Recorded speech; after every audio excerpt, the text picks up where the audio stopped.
ராணி. அத்தியாயம் 40. பலகை மறைப்பை கடந்து அந்த பகுதிக்குள் நுழைந்த இளவரசன் விழிகள் மின்னலை கண்டதைப் போல பிரமித்தன. அங்கே பெரும் மர உருளைகள் சிலவும் பெரும் உலக்கைகள் போன்ற மரப்பாகங்களும் அவற்றையெல்லாம் இணைத்து பொறிகளாக உருமாற்றத்தக்க இரும்பு சலாகைகள், திருக்காணிகள், சிறு சிறு மரத்தாலான உதிரி பாகங்கள் என்று தனித்தனியே குவிந்து கிடந்தன. தச்சர்கள் சிலர் துளையிடுவதிலும் சில மரத்துண்டுகளை இழைப்புலி கொண்டு இழைப்பதிலும் செதுக்குவதிலும் ஈடுபட்டிருந்தனர். அந்த பகுதிக்குள் குருநாதரும் மற்றவர்களும் நுழைந்ததும் அங்கு தலை நரைத்த தலைமை தச்சர் போல காணப்பட்ட முதியவர் ஒருவர் கையில் பற்றியிருந்த அளவுகோலுடன் எழுந்து நின்று வணங்கினார். அவள் எழுந்து வணங்கியதை சில நிமிடங்களுக்கு பின்பே உணர்ந்த மற்ற 5 நடுத்தர அகவையை உடைய தச்சர்களும் சற்றே திடுக்கிடுதலுடன் எழுந்து நின்று உளிகளும் கொட்டா புலிகளும் பற்றியிருந்த கரங்களை சேர்த்தும் தலையை தாழ்த்தியும் வணங்கினர். அந்த இரவு வேளையிலும் இவர்களின் தேகங்களிலிருந்து வியர்வை வழிந்தோடி கொண்டிருந்தது. வியர்வையோடு மரத்துகள்களும் படிந்து அவர்களின் இடைவிடாத கடும் உழைப்பை பறைசாற்றின. இளவரசனை அவர்களுக்கு அறிமுகப்படுத்தினார் குருநாதர். நீங்கள் அறுவரும் காஞ்சியை சேர்ந்தவர்களா பெரியவரே என அவர்களை விசாரித்தான் இளவரசன். ஆம் இளவரசே என்றார் தலைமை தச்சர். நல்லது பெரியவரே. அதோ பெரிய பெரிய தொட்டி போல மரத்தால் செய்திருக்கிறீர்களே, அதெல்லாம் ஒரே மரத்தை குடைந்து தயாரித்தவையா அல்லது பல மரங்களை இணைத்து செய்தவையா? இவையெல்லாம் முதிர்ந்த பெரும் வாகை கடம்பு மரங்களின் அடிப்பாகத்தை குடைந்து செய்யப்பட்டவை இளவரசே. பல மரங்களை இணைத்தும் செய்யலாம். இத்தனை பெரியதாகவா இருக்க வேண்டும்? ஆம் இளவரசே, பெரியதாக இருந்தால்தானே கூடை கூடையாக கற்களையும் இரும்பு உருண்டைகளையும் கொட்டி நிரப்ப இயலும். ஓ, அப்படியா? ஆம் இளவரசே. அது மட்டுமின்றி இந்த இடங்கனி பொறியை பெரிய பொதி வண்டியில் ஏற்றி அசையாமல் இருக்க பக்கவாட்டில் முளைகளையும் இறுக்கிவிடப் போகிறோம். இந்த பொறி இயங்கி இதனுள் நடுவில் இருக்கும் உருளை சுற்றும் போது ஒரே சமயத்தில் 100கணக்கான கற்களை விசிறும். அதாவது மழை போல கற்கள் பறந்து எதிரிகளை தாக்கும். கற்களுக்கு பதில் முள் முனைகளை உடைய இரும்பு கற்களையும் நாம் பயன்படுத்த முடியும். இந்த பொறியில் இட்டு நிரப்புவதற்கான கருங்கற்களை, இரும்பு கற்களை தனியே வண்டிகளில் கொண்டு செல்ல வேண்டும். ஏனென்றால் பொறி அத்தனை விசையுடன் கற்களை வீசத்தக்க வல்லவை. ஒரு பொறியை கொண்டே 100கணக்கான வீரர்களை செயலிழக்க செய்ய முடியும் என்று நீண்ட விளக்கத்தை கூறினார் தலைமை தச்சர். ஓஹோ, நல்லது பெரியவரே. ஒரு பொறியை இயக்க எத்தனை வீரர்கள் தேவைப்படுவார்கள்? இதை 2 வீரர்களும் இயக்கலாம். 4வரும் எதிரெதிராக நின்றவாறு உருளைகளை சுழற்றி இயக்கலாம். மேலும் 2வரோ பலரோ கற்களை இடைவிடாது கூடை கூடையாக கொண்டு வந்து கொட்டி நிரப்பிக் கொண்டிருக்க வேண்டும் இளவரசே. அப்படியா? இதன் அளவுகள் என்ன? நமது படைத்தலைவர் அவர்கள் அளவுகளையும் குறிப்பிட்டு வடிவம் எப்படி இருக்க வேண்டும் என்பதற்கான வரைபடத்தையும் வரைந்து கொடுத்திருக்கிறார்கள் என்று தலைமை தச்சர் அங்கிருந்த கருவிகளுக்கான மரப்பெட்டியை திறந்து அதனுள் சுருட்டி வைக்கப்பட்டிருந்த துணிச்சுருளை எடுத்து விரித்து காட்டினார். சீலையில் தெரிந்த பச்சிலை சாற்றால் வரையப்பட்டிருந்த நானா விதமான கோடுகளையும் அவற்றில் குறிக்கப்பட்டிருந்த அளவுகள் பற்றிய குறிப்புகளையும் கூர்ந்து பார்த்த இளவரசன் நிமிர்ந்து படைத்தலைவன் நின்றிருந்த பக்கம் அளவற்ற வியப்பு நிரம்பிய விழிகளை சுழற்றி பார்த்தான். அந்த பார்வையில் ஏராள மரியாதை மின்னிற்று. பின் குறிப்பு: கல்லுமிழ் கவன் என்ற பொறி கோட்டை சுவர்களில் நிரந்தரமாக பொருத்தப்படும் பாதுகாப்பு படைக்கலன் ஆகும். தன்னிச்சையாய் அவன் இதழ்கள் நன்றி கூற துடித்தன. வலிந்து அடக்கி கொண்டான். அரை நாழிகைக்கு முன்பு மைதானத்தில் படைத்தலைவன் கூறிய சொற்கள் இந்த கணத்தில் சட்டென்று நினைவில் துள்ளி வந்ததால் அப்படி சிரமப்பட்டு அடக்கி கொண்டான். தங்களின் விரல்களுக்கே தாங்கள் நன்றி கூறுவீர்களா இளவரசி என்று படைத்தலைவனின் கூறிய சொற்கள் திரும்ப திரும்ப அவனுள் எதிரொலித்து கொண்டிருந்தன. நல்லது பெரியவரே, நீங்கள் உங்கள் பணிகளை கவனியுங்கள் என்ற இளவரசன் அந்த தச்சு கூடத்திலிருந்து வேறெதும் பேசாமல் கனவில் லயித்தபடி வெளியேறினான். அடுத்த நாழிகையில் குருநாதரின் பெரிய கொட்டாரத்து அலுவலக அறையில் ஒரு அவசர மந்திர ஆலோசனை கூட்டம் கூடியது. தற்காலிகமாக அன்று முன்னிரவு கழிந்த அந்த நாழிகையிலிருந்து இரவு பயிற்சிகள் நிறுத்தி வைக்கப்பட்டு சோழர் படை உப தலைவர்கள் அனைவரும் அலுவல் அறையில் கூடினார்கள். அறையின் நடுவில் இருந்த இருக்கைகள் 3இல் வேங்கி இளவரசன் ராஜேந்திரனும் அவனின் 2 பக்கங்களிலும் குருநாதரும் படைத்தலைவன் கருணாகர தொண்டைமானும் அமர்ந்திருக்க, இளவரசனுக்கு பின்புறத்தில் வழக்கமான கோலத்தில் மாற்றுடை தரித்தும் இடையில் வழக்கமான உடைவாளையும் 2 குறுவாட்களையும் தரித்தும் மெய்க்காவலன் இளங்கோ நின்றிருந்தான். குருநாதர் பெரிய மல்லர் எழுந்து நின்று தங்களுக்கு எதிரே போடப்பட்டிருந்த இருக்கைகளில் அமர்ந்திருந்த சோழர் படையின் அனுபவம் நிறைந்த துணை படைத்தலைவர்கள் 9 பேர்களையும், பக்கவாட்டில் இருக்கைகளில் அமர்ந்திருந்த வேங்கியின் புதிய படை பயிற்சி நிலையங்களிலிருந்து தேர்ந்தெடுக்கப்பட்டு தற்போது குருகுலத்தில் சிறப்பு பயிற்சிகள் பெற்று வரும் வீர இளைஞர்கள் 10 தனது கூர் விழிகளை சுழற்றி பார்வையிட்டார். அவர் எழுந்ததுமே சட்டென்று அம்புகளைப் போல எழுந்து நின்ற வீர இளைஞர்களை அமரும்படி தனது வலது கரத்தால் சமிகை செய்த குருநாதர் தன்னருகே அமர்ந்திருந்த இளவரசனையும் படைத்தலைவன் கருணாகர தொண்டைமானையும் ஒரு முறை பார்த்தார். பிறகு அமைதியாக பேசத் தொடங்கினார். இளவரசனின் வத்சராஜ்ய திக் விஜயத்திற்கான அடிப்படை காரணங்களையும், போர் பயணத்திற்கான அடிப்படை காரணங்களையும், போர் பயணத்திற்கான படை திரட்டல் முயற்சிகள் பற்றியும், பல பயிற்சி முகாம்கள் நடைபெற்று வருவதையும், மற்ற பணிகள் குறித்தும் சோழ மாமன்னர் மற்றும் தமிழகத்து பெரு வணிகர்கள், அரபு தேசத்து அசாருதீன் போன்றோரது உதவிகளையும் விரிவாக எடுத்துரைத்தார். முதலில் 2 மண்டல காலத்திற்குள் படையெடுப்பை தொடங்கிவிட இளவரசனும் தானும் முடிவு செய்ததையும், வேங்கி மன்னரை இளவரசன் சந்தித்த பிறகு 2 மண்டல காலம் போதாது என்பதை உணர்ந்து கால அவகாசத்தை நீட்டிக்கொண்டிருப்பதையும் விளக்கி கூறினார்.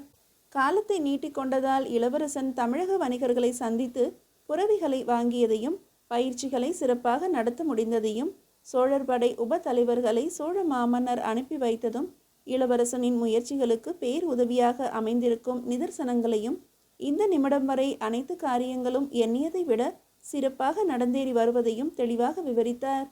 இளவரசனும் தமிழக பயணம் முடித்து திரும்பிவிட்டதால் இனிமேல் எப்படி காரியம் மாற்றலாம் என்பதை இந்த கணத்தில் அனைவரும் கூடி ஆலோசித்து முடிவெடுக்க முனைந்துள்ளதையும் விளக்கினார். இதுவரை சிறப்பாக காரியமாற்றியதைப் போலவே இனியும் காரியமாற்றி ஒத்துழைத்து இளவரசனின் வெற்றியை உறுதியாக்க வேண்டும் என்ற கோரிக்கையும் விடுத்த குருநாதர், இனி நமது இளவரசர் தமது கருத்துக்களை கூறுவார் என்றும் கூறி இருக்கையில் அமர்ந்தார். பிறகு இளவரசன் பேசத் தொடங்கினான். என்மேல் பேரன்பு கொண்ட குருநாதர் அவர்களே, என்னை ஒரேடியாக பிரமிக்க வைத்த உபதலைவர் அவர்களே, நான் இங்கு இல்லாத போதும் தங்களின் கடும் உழைப்பை நல்கி நம் வெற்றிக்கு பாடுபட்டு வரும் சோழர் படை துணைத் தலைவர் பெருமக்களே, நம் படை முகாம்களில் இருந்து சிறப்பு பயிற்சிக்காக வந்துள்ள சக தோழர்களே, அனைவரையும் நன்றியோடு வணங்குகிறேன். நமது நோக்கம் மற்றும் இலக்கு பற்றியெல்லாம் குருநாதர் அவர்கள் விரிவாக விளக்கினார்கள்.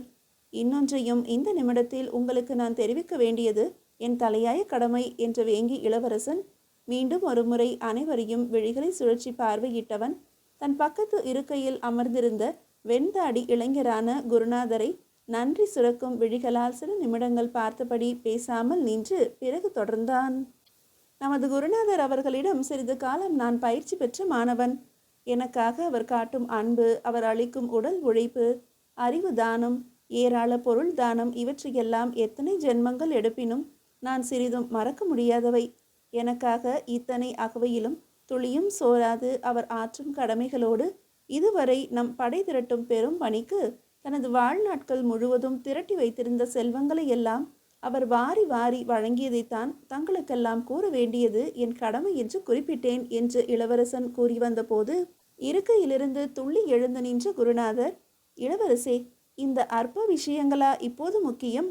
அடுத்து ஆக வேண்டிய காரியங்களை பற்றி கூறுங்கள்.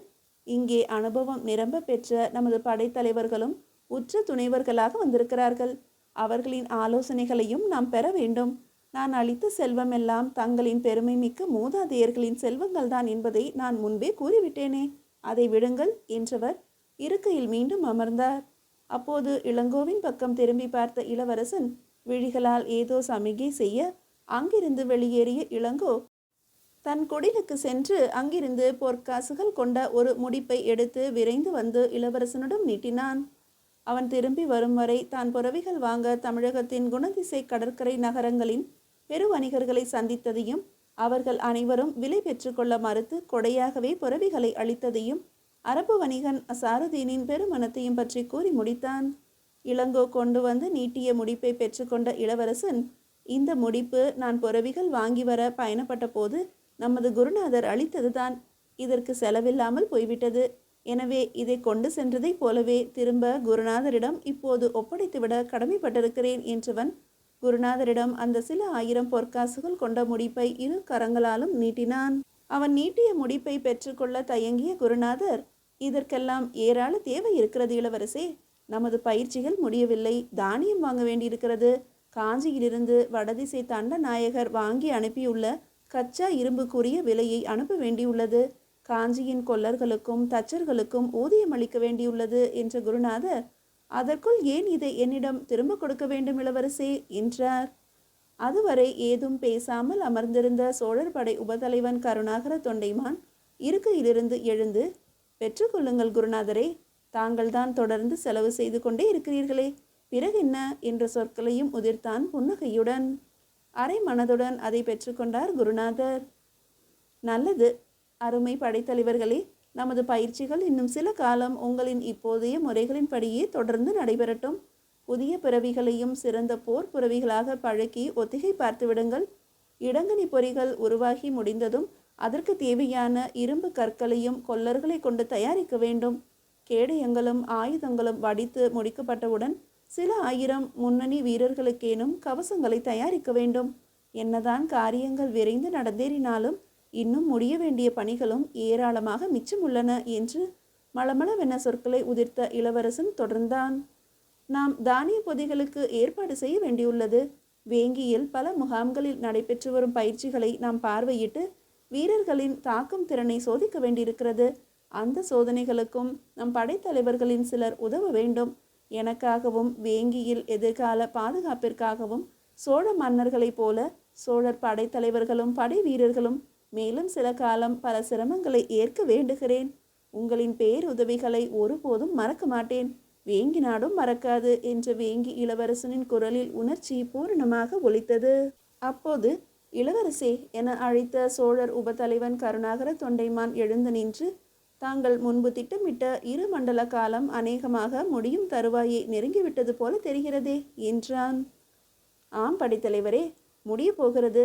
அத்துடன் சில செய்திகளும் எனக்கு தெரிய வேண்டியிருக்கிறது. எனது தந்தையார் கூறியதை போல நாம் பயணத்திற்கு தயாராக மேலும் சில திங்கள் காத்திருக்க வேண்டியிருக்கும் என்றே எண்ணுகிறேன் என்ற இளவரசன், தாங்கள் என்ன நினைக்கிறீர்கள் படைத்தலைவரே என்ற வினாவையும் தொடுத்தான். நிச்சயம் சில திங்கள் அவகாசம் தேவைப்படுகிறது இளவரசே. அத்துடன் அவசர கோலத்தில் போர் பயணம் மேற்கொள்வதும் அத்தனை நல்லதல்ல. நமக்கும் பல பணிகள் பூர்த்தியாக வேண்டியுள்ளது என்றான் கருணாகர தொண்டைமான். அதுவேதான் எனது எண்ணமும். குருநாதரும் மற்ற படைத்தலைவர்களும் என்ன கருதுகிறார்கள் என்பதையும் கூற வேண்டுகிறேன் என்று கூறி இருக்கையில் அமர்ந்தான் இளவரசன்.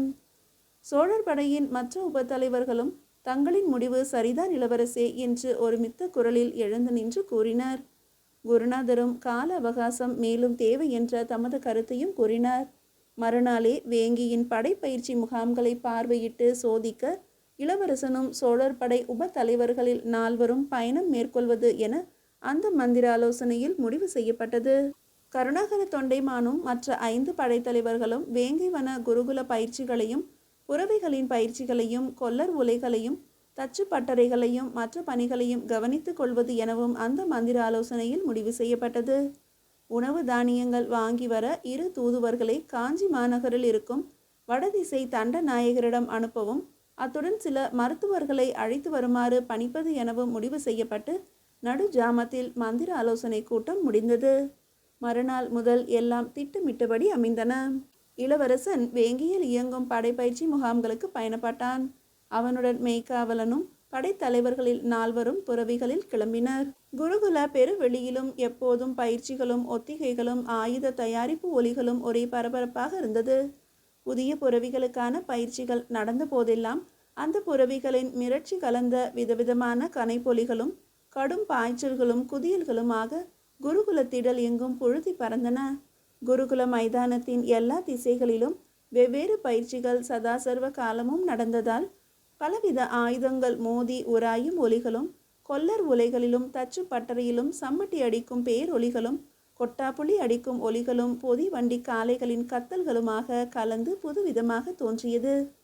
காலையில் பயணப்பட்ட இளவரசனும் அவன் துணைவர்களும் அரைக்காத தொலைவை கடந்து வடதிசையில் பயணித்த போது எதிரே 2 புறவிகள் படு விரைவில் புழுதியை கிளப்பி பறந்து வந்தன. எதிரே வாயு வேகமாக வந்த புறவிகளையும் அதன் மேல் ஆரோகணித்து வந்தவர்களையும் சட்டென்று அடையாளம் கண்டு கொண்டான் வேங்கி இளவரசன். அவன் இதயம் பரபரத்தது. தனது புறவியை நிறுத்தினான். மீதியை அடுத்த அத்தியாயத்தில் காணலாம்.